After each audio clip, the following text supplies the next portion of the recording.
कई बार कई लोग हमसे पूछते हैं कि वह रोज प्रार्थना करते हैं। फिर प्रार्थना और मेडिटेशन में क्या अंतर है? क्या प्रार्थना करना काफी नहीं है? वास्तव में प्रार्थना और मेडिटेशन एक नहीं है।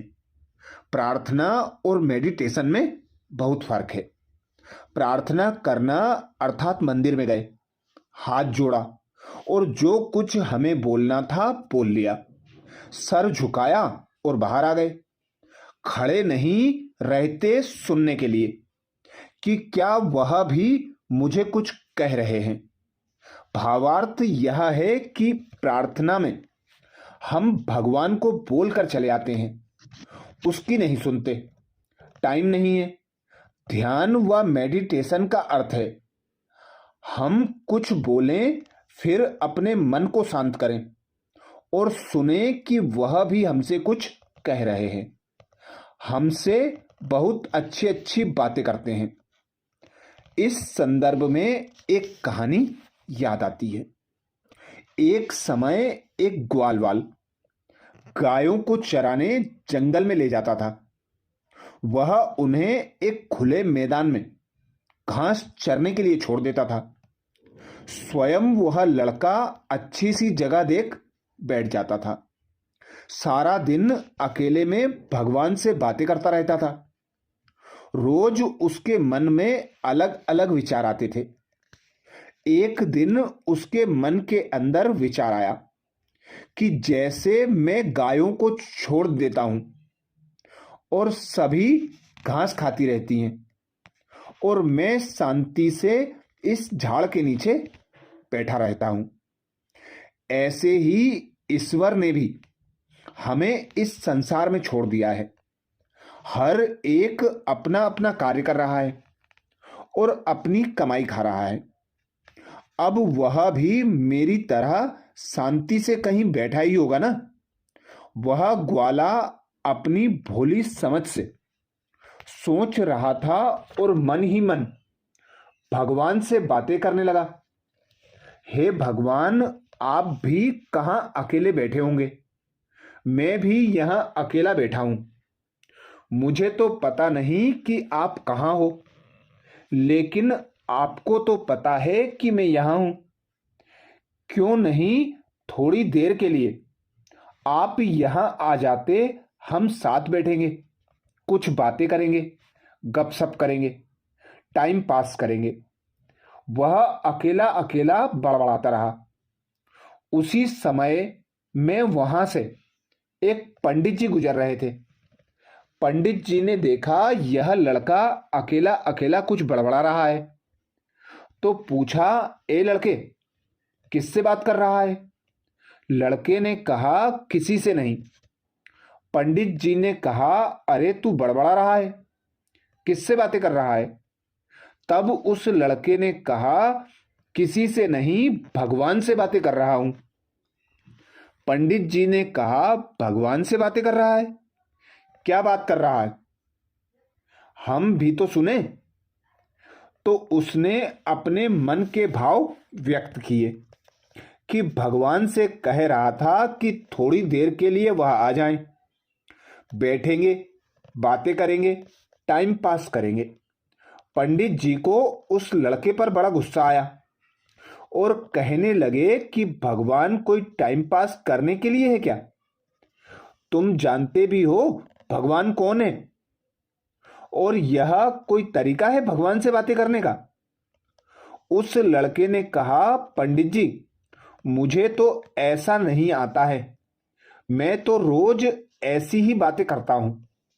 तो पंडित जी ने कहा, ऐसी बातें नहीं करते, पाप लगेगा। तब उस लड़के ने बड़ी विनम्रता से पंडित जी को कहा कि फिर कैसे बातें करें? आप मुझे सिखाओ, क्योंकि जंगल में सारे दिन मैं अकेला रहता हूं और अकेले में समय बीतता नहीं है। पंडित जी ने कहा, ठीक है, बैठो, मैं तुमको सिखाता हूं। और यह संस्कृत का एक श्लोक पक्का करना आरंभ कर दिया। उस बालक को संस्कृत नहीं आती थी। उस श्लोक का एक एक शब्द पक्का कराते कराते, रटाते रटाते 2 घंटे लग गए। बच्चे का दिमाग अच्छा था, उसने सारा श्लोक रट लिया। पंडित जी ने कहा, रोज ऐसे ही याद करना, यह तरीका है भगवान को याद करने का। लड़के ने कहा, पंडित जी अब बिल्कुल चूक नहीं होगी, ऐसे ही रोज याद करूंगा। उसने वह रटा हुआ श्लोक बोलना आरंभ कर दिया। पंडित जी वहां से चल पड़े और मंदिर पहुंचकर भगवान से प्रार्थना करने लगे और कहा कि हे प्रभु, आज मैंने कितना अच्छा काम किया है। एक बालक को आपके साथ बात करने की विधि सिखाई। इतने में एक आकाशवाणी हुई कि तुमने जो किया वह ठीक नहीं किया। पंडित जी ने कहा, ठीक नहीं किया? क्यों प्रभु? तब उस आकाशवाणी से सुनाई दिया कि वह बच्चा रोज जंगल में आता है, कभी क्या बात करता है, कभी क्या, कभी तो ऐसी बातें करता है जो मुझे हंसी आ जाती है। मैं रोज उसका इंतजार करता था कि आज वह आकर मुझसे क्या बात करेगा।